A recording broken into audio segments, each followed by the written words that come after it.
En ces jours-là, le roi Nabuchodonosor parla ainsi. Est-il vrai, Sédrac, Misach et Abdenago, que vous refusez de servir mes dieux et d'adorer la statue d'or que j'ai fait ériger? Êtes-vous prêts maintenant à vous prosterner pour adorer la statue que j'ai faite, quand vous entendrez le son du cor, de la flûte, de la cithare, de la harpe, de la lyre, de la cornemuse et de toutes les sortes d'instruments?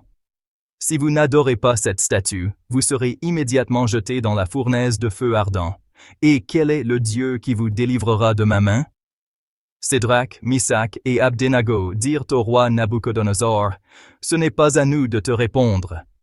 Si notre Dieu, que nous servons, peut nous délivrer, il nous délivrera de la fournaise de feu ardent et de ta main, ô roi.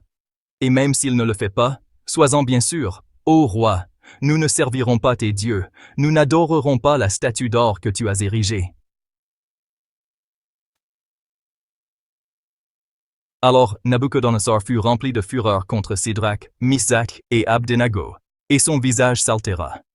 Il ordonna de chauffer la fournaise 7 fois plus qu'à l'ordinaire. Puis il ordonna aux plus vigoureux de ses soldats de ligoter Sédrac, Misach et Abdenago, et de les jeter dans la fournaise de feu ardent. Le roi Nabuchodonosor les entendit chanter. Stupéfait, il se leva précipitamment et dit à ses conseillers, « Nous avons bien jeté 3 hommes, ligotés, au milieu du feu? »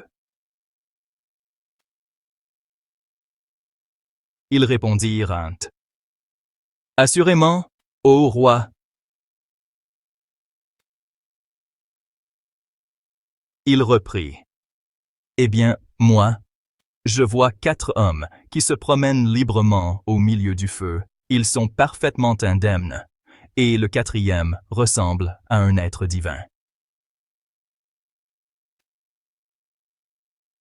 Et Nabuchodonosor s'écria, « Béni soit le Dieu de Sédrac, Misach et Abdenago, qui a envoyé son ange et délivré ses serviteurs.